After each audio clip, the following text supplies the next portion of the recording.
Puissance, accélération, répartition du poids. Je m'en fiche complètement quand je roule à moto parce qu'elle me rappelle mon enfance. À l'époque, j'ai parcouru toutes ces routes, je les connaissais par cœur justement grâce à des motos de ce genre. Je roulais, je faisais des folies, je faisais ce que je voulais et c'était les meilleures vacances de ma vie. Et cette moto me rappelle justement tout cela. Il pourrait ne pas avoir de CBS pour que je puisse prendre chaque virage en freinant de l'arrière. Bien sûr, mais si c'était ma bécane, je l'enlèverais en 5 secondes. Mais heureusement, il n'y a pas de contrôle de traction, donc je peux toujours faire de beaux dérapages pour le plus grand plaisir de mes voisins, car ils ne me réussissent pas toujours.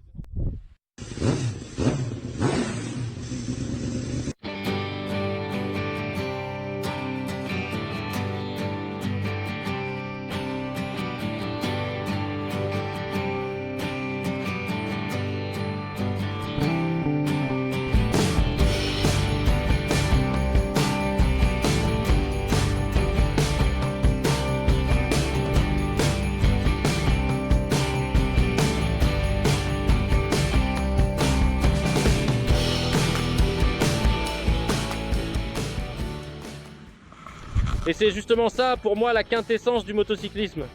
Petite cylindrée, petite moto et de très grandes possibilités. Kasperek montre justement quelle capacité tout-terrain possède la Pulsar 125. Comme vous pouvez le voir, elles sont plutôt importantes. Kasperek, tu vas monter? On va voir. Bien comme ça, une jambe après l'autre, une jambe après l'autre. Avant tout, ce type de machine est parfait pour aller au travail, à l'école, faire des courses, mais aussi pour des sorties pour des excursions le week-end. Et c'est justement à cela que les motos de la catégorie 125 me font penser. Et sûrement beaucoup d'entre vous vont commencer à apprendre à conduire sur ce type de moto. Et en réalité, ce sera pour vous le meilleur début. Car d'abord, ce sont déjà des motos très abouties technologiquement.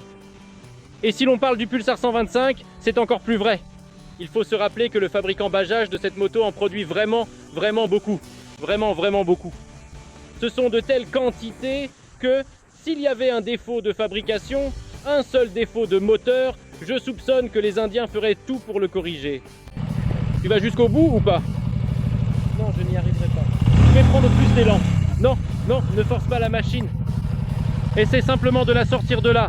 Sors de cette petite côte sablonneuse.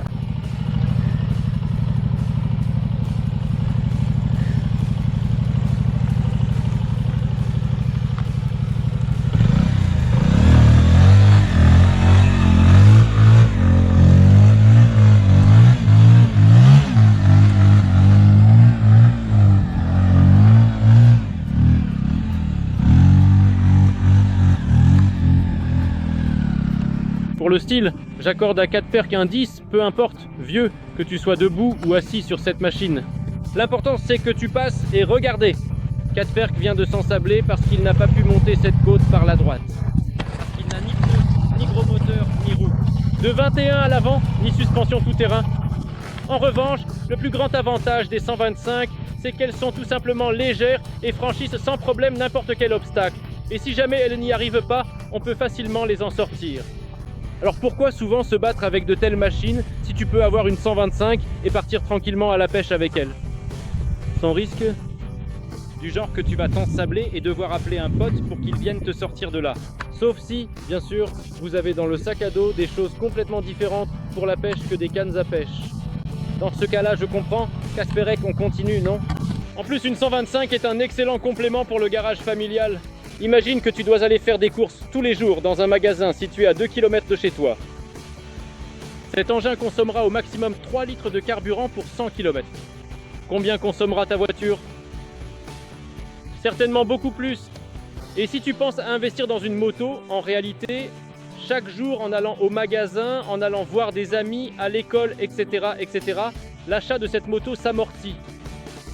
Et en plus, tu économises du temps, tu n'es pas coincé dans les embouteillages, tu te déplaces beaucoup plus vite, mais surtout en ville.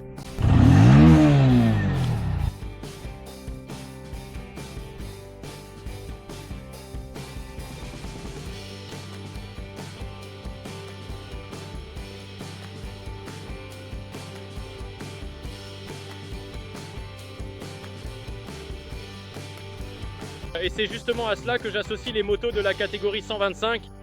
Il n'y a pas de prétention, il n'y a pas beaucoup de puissance.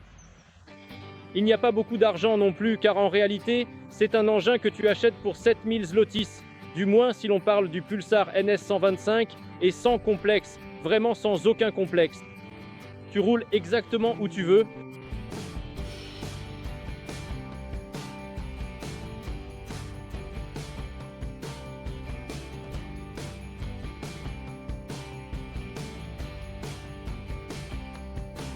En plus de la moto, tu dois t'habiller, tu ne peux pas oublier les bottes de moto. Tu ne peux pas oublier le pantalon. Moi, je porte un jean, des baskets de moto, une veste urbaine légère avec beaucoup de ventilation pour que ce soit agréable à conduire. Et bien sûr, c'était agréable de rouler en été. Et bien sûr, le casque de moto, ça tu ne peux pas l'oublier. Ici, j'ai avec moi un casque intégral qui, en réalité, il t'offrira le plus de sécurité, mais il ne faut pas se mentir. Si tu roules en ville, peut-être qu'un casque jet sera meilleur. Un casque ouvert, grâce auquel tu pourras mieux respirer, tu pourras discuter avec quelqu'un ou tout simplement rouler à des vitesses plus basses et tu seras satisfait. Mais ce n'est pas tout, car tu peux bien sûr aussi avoir un casque. Une combinaison de casque intégral et de casque ouvert, c'est-à-dire un casque modulable. Et ce sera à la fois sûr et confortable. Et écoutez, étonnamment, il y a même un peu de place à l'arrière. Je ne suis pas le plus petit des conducteurs, mais je rentre sans problème. Les repose-pieds aussi sont placés à un endroit un peu étrange par endroit. Bon, et maintenant, la montée enduro. Parce qu'en réalité, nous ne sommes pas en forêt, mais sur une petite piste d'enduro, car nous n'entrons pas dans la forêt. Écoutez, Kasperek doit bien peser dans les 80 et quelques kilos, moi je fais 90. Ensemble, on pèse environ 170 kg, 160 kg. Kasperek va passer sur les racines.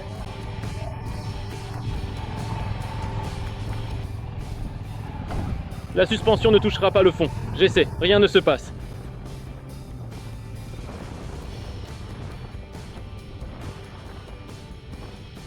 Alors, comment commencer à rouler à moto? C'est très simple. Bien sûr, je mets de côté tout ce qui concerne les papiers et le permis de conduire, car c'est une évidence. Je me concentre donc sur la moto, car c'est elle qui conditionne. Le fait que tes premiers pas à moto seront agréables et plaisants. Si tu achètes une vieille bécane en mauvais état, qui tombera tout le temps en panne, alors évidemment, rouler avec ce genre de moto et apprendre à conduire sera bien plus difficile. Mais si tu investis dans une bonne moto, neuve, avec de nouvelles plaquettes de frein, de nouveaux pneus, une nouvelle suspension et un moteur neuf, la conduite sera un vrai plaisir. Et il s'avère que tu n'as pas besoin de dépenser une fortune pour une moto neuve, tu n'as pas à laisser 100 000 dans une concession, il suffit d'y consacrer 7 999 złotych et tu repartiras avec une moto complète, un équipement neuf qui tout d'abord offrira une bonne tenue de route, sera confortable à conduire et ne tombera pas en panne. Et tu n'auras pas à t'inquiéter, même lorsque tu feras tes premiers pas et que tu commenceras à avoir un peu plus d'expérience. Tu sauras conduire, tu n'auras pas peur de partir pour un trajet plus long, d'explorer les environs ou même des endroits plus éloignés. C'est donc vraiment sympa, surtout en ce moment pendant les vacances. Après tout, qui parmi nous ne voudrait pas passer ses vacances à moto ? C'est l'époque dans laquelle nous vivons, c'était comme ça, voilà. J'ai vécu cette époque et j'espère que vous aussi, vous vivrez ou vous vivez une telle époque. J'espère que vous vivez cette époque sans CBS parce que c'est un crime contre le sang de la jeunesse.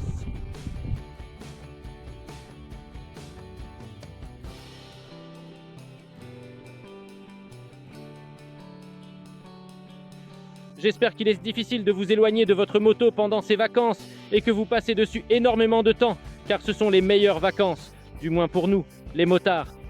Prenez soin de vous, c'est tout pour aujourd'hui. Roulez prudemment, apprenez en toute sécurité, roulez bien, amusez-vous bien, prenez soin de vous et à la prochaine.